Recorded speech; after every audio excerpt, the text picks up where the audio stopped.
शहर की कच्ची बस्ती में एक गरीब मजदूर कालू रहा करता था। कालू के घर में उसकी पत्नी जानकी थी। जानकी लोगों के घरों में झाड़ू पोछा करके कुछ पैसे कमा लेती थी और वहीं कालू किसी तरह मेहनत मजदूरी करके 2 वक्त की रोटी का जुगाड़ कर लेता था। कुछ दिनों से हो रही बारिश के कारण कालू की मजदूरी बंद हो गई थी। अरे जानकी, इस बार तो बरसात ने हद ही कर दी, रुकने का नाम ही नहीं ले रही।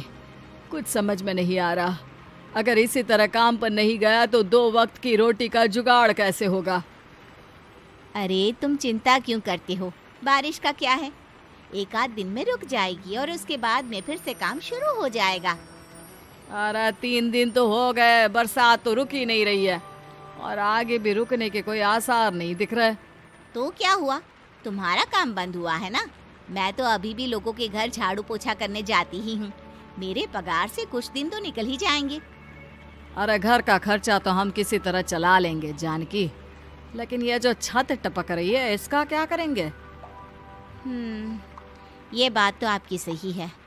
हमारी झोपड़ी अब काफी पुरानी हो चुकी है और इसके छप्पर में भी कई सारे छेद हो गए हैं। रात भर पानी टपकता रहता है। अरे मैं भी इसी बात से बहुत परेशान रहता हूँ। कहीं किसी दिन ज्यादा बारिश आ गई तो हमारी झोपड़ी टूटकर बिखर ना जाए। राम राम राम, ऐसी अशुभ बातें क्यों करते हो। अरे ऐसा कुछ नहीं होने वाला। ये झोपड़ी ही तो हमारा सब कुछ है। अगर यही नहीं रही तो हम जाएंगे कहाँ। ठीक है जानकी, जब तुम्हारी पगार मिल जाएगी तो कुछ पैसे बचाकर झोपड़ी के छप्पर की मरम्मत करवा लेंगे। शायद हमारी परेशानी कुछ कम हो जाए। ठीक है जी, अब ना ज्यादा परेशान मत हो। ये लो, खाना खा लो और सो जाओ। सुबह मुझे भी जल्दी काम पर जाना है। जानकी और कालू अपनी झोपड़ी में सो गए। रात को अचानक से बहुत तेज बारिश शुरू हो गई। धीरे धीरे बारिश का पानी कालू की बस्ती में भरने लगा। पानी भरते भरते झोपड़ी के बाहर तक पहुंच गया था। सुबह के वक्त जब कालू और जानकी सोकर उठे, हे भगवान, ये क्या हो गया। बारिश का पानी तो हमारे घरों तक पहुंच चुका है। अब मैं काम पर कैसे जाऊंगी। रहने दो जानकी, तुम आज काम पर मत जाओ। ऐसे पानी से निकल कर जाओगी और बीमार पड़ गई तो लेने के देने पड़ जाएंगे। लेकिन अगर नहीं गई तो मालकिन लोग नाराज हो जाएंगे। आप जानते हैं ना, बड़ी मुश्किल से 1 दिन की छुट्टी भी नहीं देती है। अरे लेकिन जानकी, झोपड़ी के बाहर तो पूरी बस्ती में पानी भरा है, तुम जाओगी कैसे। जानकी जैसे तैसे करके काम पर चली जाती है, लेकिन अगले दिन फिर से बहुत ज्यादा बारिश होती है और बस्ती में ज्यादा पानी भर जाता है। आज तो मैं तुम्हें किसी भी तरह काम पर नहीं जाने दूंगा। अरे अगर तुम्हें कुछ हो गया तो क्या होगा। ठीक है, तुम ठीक ही कहते हो। आज नहीं जाती। अगर मालकिन नाराज हो गई तो मना लूंगी किसी तरह। अरे मनाने वाली क्या बात है, जब तुम बताओगी कि हमारी झोपड़ी में पानी भर गया है तो वो खुद ही समझ जाएंगे ना। अगले 2 दिन तक तेज बारिश होने की वजह से जानकी, कालू और आसपास की बस्ती में रहने वाले सभी लोगों के घरों में पानी भर जाता है, जिसकी वजह से जानकी काम पर नहीं जा पाती। और 3 दिन के बाद जैसे ही जानकी काम पर पहुंचती है, कहाँ थी तुम? पिछले 3 दिनों से काम पर क्यों नहीं आई? मैम साहब, क्या बताऊं, इतनी ज्यादा बारिश हो रही थी, हमारी पूरी बस्ती में पानी भर गया है और उससे भी ज्यादा तो मेरी झोपड़ी के अंदर पानी भर गया। आप ही बताइए कैसे आती मैं। इसका मतलब ये हुआ कि बारिश होगी तो तुम काम पर नहीं आओगी। ना ना, मेरे कहने का ये मतलब नहीं था मैम साहब। तुम जानती भी हो 3 दिन से कितनी परेशानी हो रही है मुझे। सारा काम मुझे खुद करना पड़ा। माफ कर दीजिए मालकिन जी, पर मैं क्या करती, आने के लिए रास्ता ही नहीं था। सब जगह पानी भरा हुआ था। बहाने तो तुझे बहुत बनाने आते हैं।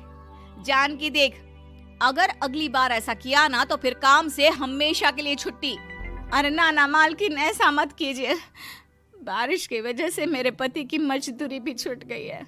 बड़ी मुश्किल से घर में 2 वक्त खाने की रोटी का जुगाड़ हो पाता है। आप मुझे काम से निकाल देंगे तो हम क्या खाएंगे। अगर इतनी ही चिंता है तो फिर रोजाना काम पर आया करो। चलो अब जल्दी से जाकर घर का सारा काम करो। बारिश रुकने का नाम ही नहीं ले रही थी। पूरे शहर में बाढ़ जैसे हालात बन गए थे। लेकिन नौकरी जाने के डर से जानकी किसी तरह रोज काम पर जाती थी। एक दिन जब जानकी काम करके अपने घर लौट आई तो अचानक उसकी बस्ती में कुछ लोगों का शोर सुनाई दिया। अरे लगता है बाहर कुछ हुआ है, मैं जाकर देखता हूँ। हाँ हाँ, पता तो कीजिए, ये बस्ती में लोग इतना शोर क्यों कर रहे हैं। बाहर जाकर कालू ने एक आदमी से पूछा, अरे क्या हुआ भाई, इतना शोर क्यों मचा रहा है? अरे क्या बताए भैया, अपने बस्ती के बाहर एक पुल टूट गया है और वहाँ पर एक कार फंसी है। थोड़ी देर में अगर किसी ने नहीं बचाया ना तो वो कार पानी में बह जाएगी। हाँ? ये क्या कह रहे हो भैया, कार के अंदर कोई है क्या? हाँ, कोई औरत बैठी है, अकेली है, बहुत रो रही है बेचारी, मदद के लिए बुला रही है। अरे तो हमें जाकर उनकी मदद करनी चाहिए ना। अरे लेकिन इसमें बहुत खतरा है, हमें अपने आप को बचाना चाहिए। पानी कभी भी हमारी बस्ती की तरफ आ सकता है। अरे तुम्हें नहीं चलना तो मत चलो, लेकिन मैं तो जाकर उस औरत की मदद जरूर करूंगा। कालू उस जगह पर पहुंचता है जहां वो औरत कार में फंसी हुई थी। वहां पर पानी का बहाव बहुत तेज था और सारा पानी कालू की बस्ती की तरफ ही आ रहा था। कालू ने एक बड़ी सी रस्सी को पेड़ से बांध दिया और दूसरे सिरे को कार की तरफ फेंक दिया और उस औरत को रस्सी के सहारे बाहर आने के लिए कहा। तभी वहां जानकी भी दौड़ती हुई आई। अरे ये तो मेरी मालकिन है, जिनके यहाँ मैं काम करने जाती हूँ। अरे मैडम जी, आप डरिएगा मत, आपको कुछ नहीं होगा। आपकी गाड़ी को भी मैंने रस्सी से बांध दिया है। थोड़ी देर में पानी का बहाव कम हो जाएगा, फिर हम आपकी कार को भी बाहर निकाल लेंगे। क्या तुम जानकी के पति हो? हाँ हाँ, जानकी मेरी ही पत्नी है, आपके यहाँ काम करती है ना। लेकिन मेम साहब, आप यहाँ पानी में कैसे फंस गई? अब क्या बताऊं, मैं अपनी सहेलियों के साथ पिकनिक पर गई थी, वहीं से लौट रही थी। अचानक पानी का बहाव तेज हो गया और मेरी गाड़ी फंस गई।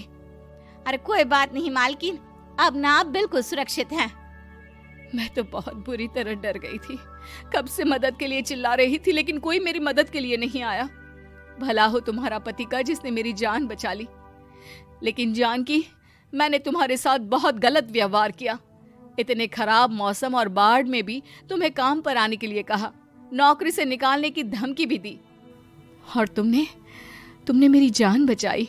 मुझे माफ कर दो। अरे कोई बात नहीं मालकिन, आपकी जान बचाना तो हमारा धर्म था। देखो जानकी, तुम्हारी झोपड़ी में जो भी नुकसान हुआ है उसके लिए मैं तुम्हें पैसे दूंगी। आज तुम्हारे पति ने मेरी जान बचाई है और आज के बाद मैं तुम्हें कभी भी नौकरी से निकालने की धमकी नहीं दूंगी। आज मैं तुम्हारी परेशानी को अच्छी तरह समझ चुकी हूँ। हम जैसे पैसे वाले लोगों के लिए अपने घर में बैठकर बारिश का मजा लेना बहुत आसान है, लेकिन तुम गरीब लोगों के लिए बाढ़ और बारिश काफी परेशानी खड़ी कर देते हैं। ये बात मुझे आज अच्छी तरह समझ आ गई है। आपका बहुत बहुत धन्यवाद मालकिन।